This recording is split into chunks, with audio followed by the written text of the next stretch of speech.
Welcome to the NdB Sunday Show with me, Chris Steyn. Today's program was going to be a debate between the Democratic Alliance's Helen Zille and the Patriotic Alliance's Kunene. Helen is here, Kenny is not. Let's go ahead, Helen. Thank you very much, Chris, for inviting me to this debate. It's been my first online debate. I've never had an online debate before, and you have given me the assurance that it works well. So I was interested to see how it would work in practice and looking forward to this debate with Kenny. But it seems that no one wants to debate me, Chris. I mean, Herman Mashaba, I know you asked first and he refused. And Kenny said yes, and I was pleased that he said yes, because the residents of Joburg have every single right to hear what their mayoral candidates have to offer. But unfortunately, he has now reneged at the last minute, as I understand it. And so here we are. So this will probably be an interview between you and me, and that'll be quite useful. I know that you asked me to start with a 5-minute introductory statement. Before you do.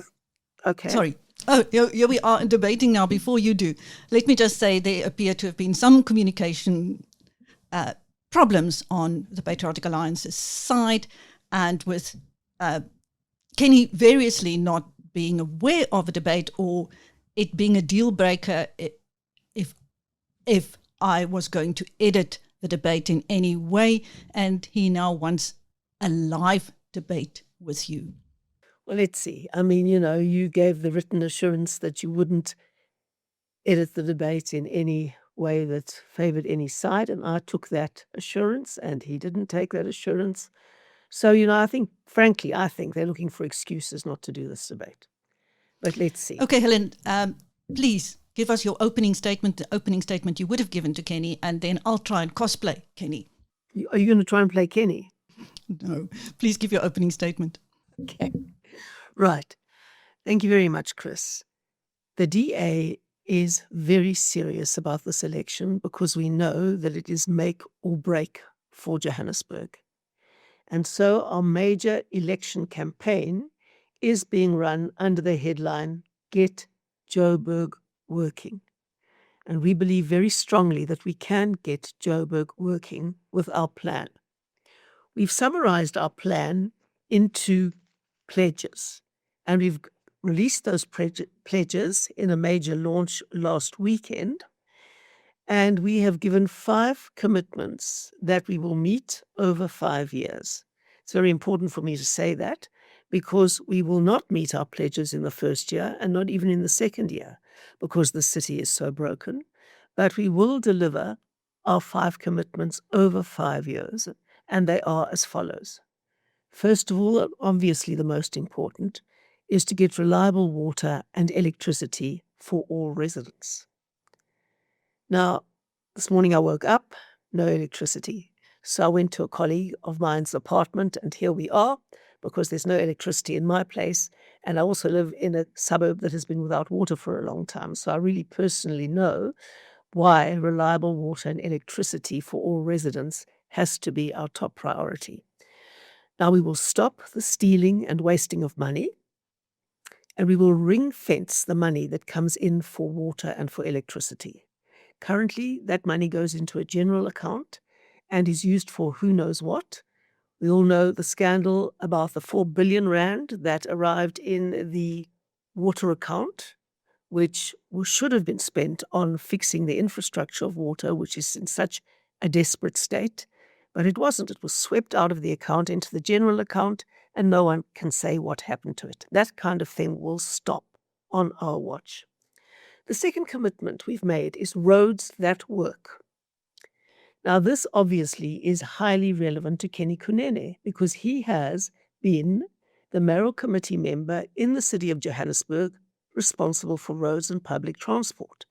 And what has happened under him is that roads and public transport have actually gone backwards over the 5 years that he's been in office.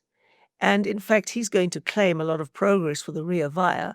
Well, I've got a lot of statistics on the Ria Vaya compared to the My City system in Cape Town, and then you will see what a failure the Ria Vaya has actually been. But our commitment is to fill potholes within 72 hours. As I said, not in our first year or our second year, but at the end of our term. So if we're notified of potholes, they will be fixed within 72 hours. We need to get 95% of the traffic lights working, repaint road markings, that kind of thing. And we will use modern technology to protect major intersections and stand up to rogue taxis. Now, a big one is our third one. The biggest challenge that we face in Joburg is getting people into jobs. That is the most important way we can reduce inequality and reduce poverty in Joburg. So our pledge over 5 years is to attract 200,000 new jobs to Joburg. Now, as you know, government doesn't create jobs. Businesses create jobs if they have confidence in a city that works. And that is why our contribution to getting jobs to Joburg is to get the city working. And once the city is working and everything is functioning and people have confidence in the future of the city, investment will return and jobs will return. And that is our pledge to the residents of Joburg. Then the fourth one obviously has to be law and order, because there is such a violation of all the bylaws in Johannesburg that is very problematic and creates a very degraded quality of life for many residents. Now, we won't have power over the police service. We won't. We will only have the Metro Police Service, which is in itself broken in Johannesburg. And we will use that Metro Police Service, turn it around, try and fix it, and then make sure that bylaws are enforced and that hijacked buildings are reclaimed and that we stop land invasions. We will listen to our whistleblowers and we will protect our whistleblowers, and we will deal with corrupt officials. We will certainly have systems that can reveal corruption. I'm not going to talk about them now because I don't want to give the corrupt advanced warning. And then our fifth pledge is to have a professional, modern government, a city that we can all be proud of, and a city that can really live up to its name. Currently a complete misnomer, but can live up to its name of a world-class African city. And that is what we are determined to deliver for the residents of Joburg. Helen, it's not only members of your party, the Patriotic Alliance, who would like to see you as mayor. There are members of other parties, judging by what they post on social media, who would like you as mayor. What feedback are you getting from members of other parties? Well, the feedback I get across the board is that people are desperate for Joburg to work. People love Joburg. The residents of Joburg love Joburg. And they are a special breed of people because they get on with fixing things, even though they've got a broken local government. Everywhere I go, and yesterday I was in the greater Roodepoort area, where I met so many amazing people in so many different organizations doing so much to fix Joburg. One guy goes round on his motorbike, for example, and clears the debris that is clogging underneath the bridges that eventually pulls the bridges down. So, I mean, that kind of thing, people just do it without any remuneration on their own because they love Joburg. And with that amount of passion about a city, there's so many partnerships that we can build to get things done. Now, people may well oppose the DA, and many of them don't like me particularly, which is fine. But the great saving grace is that they love Joburg, and they will do anything to see Joburg fixed. And that is the power behind this election.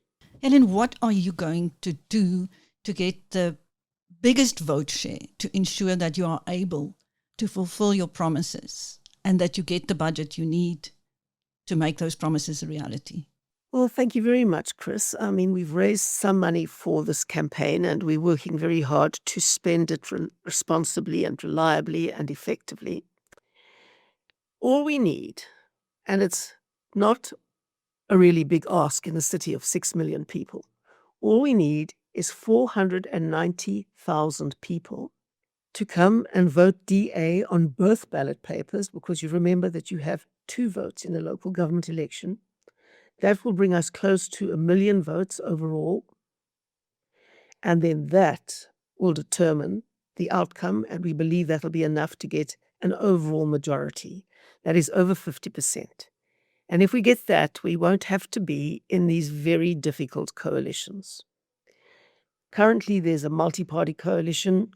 Previously, there was a 9-party coalition, and you can't govern well in a coalition with 8 other partners who can bring down the government at every meeting of council. And so then you're just trying to hold together a government rather than delivering on your pledges and promises.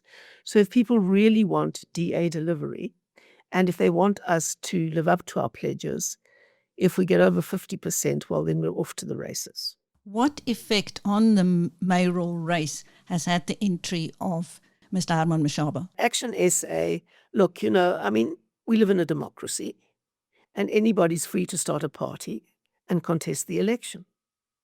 And then voters must make up their minds. Now, voters have seen what these unstable coalitions do, and every vote that goes to Action SA comes away from the DA. And that means that it's much more likely that the ANC will end up the biggest party and be running the next government, and you'll get more of the same. Because at the moment, you've got the ANC and Action SA together and a whole lot of smaller parties. And that's because the ANC emerged as the biggest party in the last election, and all the smaller parties inevitably and always end up gravitating towards the ANC and living off the ANC's favours. The DA won't play extortion politics, so we don't go into that game. But in this election, we have a real chance of being bigger than the ANC, and quite a lot bigger than the ANC. So every single vote the DA loses means that the ANC has a better chance of being the bigger party. And that gives them a much bigger chance of putting together a governing coalition. So it's really important for people not to split the vote and to make us the biggest party if they want to rescue Joburg. I would assume that you are gaining new members. Which parties are those members defecting from mainly? Well, we're getting more members, but that's not the really important thing. The really important thing is to get new voters, because we have many, many, many voters who aren't necessarily members of the DA. And people say to me, Helen, I'm not a member of the DA.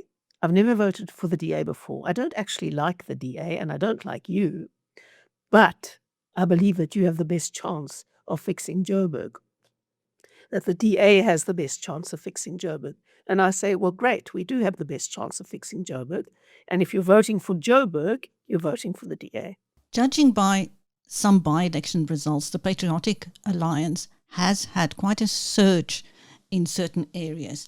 How big a threat do you think they are becoming to the Democratic Alliance? Well, again, any vote that the Patriotic Alliance takes, it takes from the DA primarily. I mean, not only, of course, but primarily. And that, of course, again, helps the ANC to become the biggest party. And then the PA inevitably and always folds under the wing of the ANC for protection. And the ANC is a party that will play the game of extortion, of saying, okay, you're only getting 1 seat with the DA, now you get 2 seats with us. And then Gayton comes back to us and says, I want 3 seats from you. And we say we don't play that game. And so they go under the wing of the ANC. So we've seen that everywhere. The PA goes with the ANC. And that's what's going to happen. You're going to get more of the same. So every vote for any of the smaller parties that is currently in the coalition of chaos and corruption in Johannesburg with the ANC, and that includes the PA and Action SA, anyone who votes for the parties in the current setup will get the same setup, will get more of the same. It's as simple as that. In recent days, I had some interesting feedback from former Patriotic Alliance members who are upset at leader Gayton McKenzie's relentless support for President Cyril Ramaphosa. What do you say to that, Helen? Well, you have to understand it in this context, Chris. The Patriotic Alliance and Gayton McKenzie has the sports, arts and culture portfolio in the national government by grace and favour of Cyril Ramaphosa. They haven't got enough votes or enough support in the electorate to be able to put any pressure on the ANC in the government of national unity, because if Gayton McKenzie were to leave the government of national unity, it would absolutely carry on without a blip. You can only have influence in the government of national unity if you have what is called the balance of power, like the DA has. Because if the DA were to pull out, the government would fall. If the PA were to pull out, no one would notice. So Gayton McKenzie knows he's there by grace and favor of the ANC and Cyril Ramaphosa. We are there by grace and favor of the voters. They gave us enough votes to get 22%, and the ANC with just under 40% can't govern without us. So we have the voters' backing, but Gayton knows that if he alienates Cyril Ramaphosa, he'll be out of his ministerial position overnight, and no one will notice the difference, except there'll be less jobs for pals in sports, arts and culture, and less manipulation of tenders like the Galvindale swimming pool. So people will notice a cleaner government and a fairer government, but they won't notice anything fundamentally different because the PA for the ANC is disposable in the national government. And I would conclude that that is why Gayton McKenzie is so keen to stay on the right side of Cyril Ramaphosa. Helen, do you have any doubt that you will be the next mayor of Johannesburg? You know, you can never be confident in politics. Politics is a tough place. It is a very tough place, and people underestimate how tough it is. I always laugh at business people who come and say to me, "Oh, Helen, we've done mergers and acquisitions, and we know exactly how this thing works, and let us do it." And sometimes we let them try, and then they think, "My goodness, thank goodness I've only got a business to run and don't have to try and run a political party." It is hard.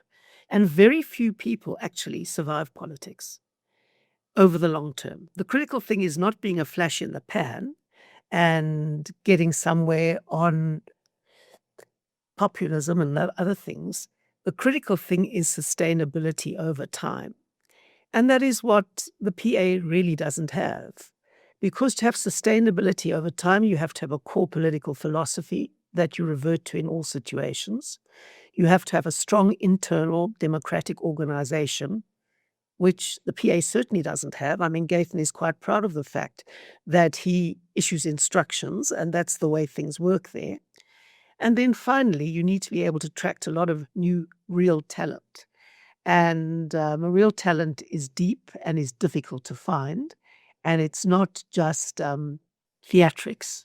Helen, if Kenny were here, he might have accused you of being out of touch with Johannesburg's challenges, that being a reject of Cape Town, and urged you to stay at home and look after your great grandchildren as he has done before. Any final words for him in absentia? Well, I'm sure I have got a lot more energy than Kenny Kunene because I've been all over Joburg all the time and I never see him anyway.